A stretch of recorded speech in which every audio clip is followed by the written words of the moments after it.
फिलिस्तीनी गुट हमास से संबंध रखने के आरोप में अमेरिका की जॉर्ज टाउन यूनिवर्सिटी में पढ़ने वाले एक भारतीय छात्र को गिरफ्तार किया गया।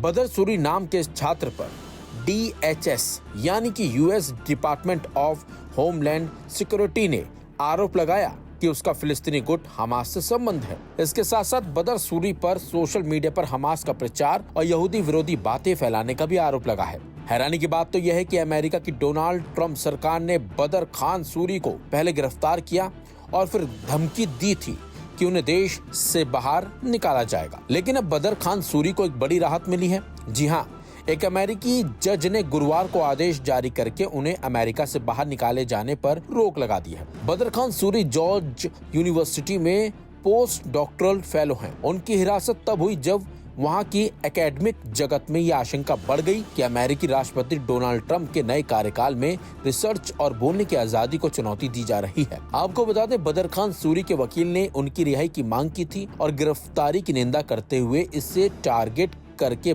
बदले की हिरासत बताया, जिसका उद्देश्य उनको चुप कराना या कम से कम प्रतिबंधित करना और शांत करना था। साथ ही उन अन्य लोगों को भी जो फिलिस्तीनी अधिकारों के लिए समर्थन व्यक्त करते हैं। इसके बाद गुरुवार की शाम को वर्जीनिया कोर्ट के पूर्वी जिले के जज पैट्रिसिया टॉलिवर गाइल्स ने आदेश दिया कि जब तक अदालत कोई विपरीत आदेश जारी नहीं करती, तब तक बदर खान सूरी को अमेरिका से नहीं निकाला जाएगा।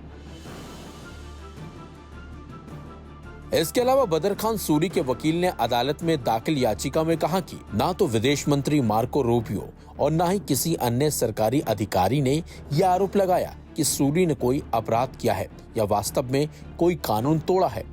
जॉर्ज टाउन यूनिवर्सिटी ने अपने एक बयान में बताया कि डॉक्टर बदर खान सूरी एक भारतीय नागरिक हैं, जिन्हें इराक और अफगानिस्तान में शांति स्थापना पर अपने डॉक्टरेट रिसर्च को जारी रखने के लिए अमेरिका में आने के लिए विधिवत वीजा दिया गया था। यूनिवर्सिटी ने कहा, हमें उनके किसी भी गैर कानूनी गतिविधि में शामिल होने की जानकारी नहीं है और हमें उसकी हिरासत का कोई कारण नहीं मिला।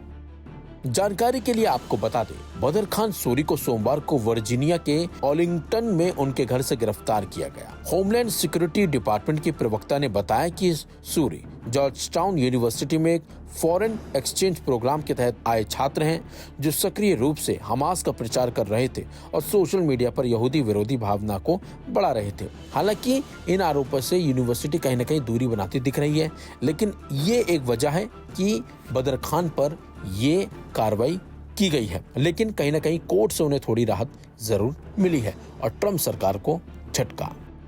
चलिए अब आपको बताते हैं कि ये शख्स आखिरकार हमास के संपर्क में कैसा है। पॉलिटिको के मुताबिक मिडिल ईस्ट फोरम की एक रिपोर्ट के बाद अमेरिकी पुलिस हरकत में आई थी। रिपोर्ट में कहा गया था कि बदर अपने सोशल मीडिया के जरिए लगातार इजराइल पुलिस और वहां की सरकार को निशाने पर ले रहा था। रिपोर्ट में हमास के वरिष्ठ नेता यूसुफ अहमद से संपर्क के बारे में बात की गई थी। यूसुफ अहमद हमास के बड़े नेता हैं और संगठन के पूर्व प्रमुख इस्माइल हनीह के सलाहकार रह चुके हैं। रिपोर्ट में कहा गया है कि कई मौकों पर बदर यूसुफ से मुलाकात भी वो कर चुके हैं। मीडिया रिपोर्ट्स के मुताबिक 2012 में पढ़ाई के दौरान ही बदर की दोस्ती यूसुफ की बेटी मफज से हुई थी। एक रिपोर्ट में बदर बताते हैं कि मफज मेरे कामों को ट्रांसलेट करती थी। हम दोनों धीरे धीरे रिलेशन में आ गए। 2014 में मैंने उसके सामने शादी का प्रस्ताव रखा। बदर के मुताबिक मफज के घर वाले, खासकर उसके पिता यानी कि यूसुफ ने शुरुआत में प्रस्ताव को सिरे से खारिज कर दिया था। इसके बाद मैं और मफज उन्हें मनाने के लिए गाजा गए। दोनों की फिर बात बनी और रिश्ता पक्का हो गया। 2014 में बदर और मफज की शादी दिल्ली में हुई। मफज भी जॉर्ज टाउन यूनिवर्सिटी के सेंटर फॉर कंटेम्पररी डिपार्टमेंट से पढ़ाई कर चुकी हैं। मफज भी अभी अमेरिका में ही रहती हैं। तो ये है कि किस तरीके से ये शख्स हमास के संपर्क में आया और उसमें सीधे सीधे मफज का पूरा हाथ रहा है। इस खबर में बस इतना ही। देखते रहिए लाइव हिंदुस्तान।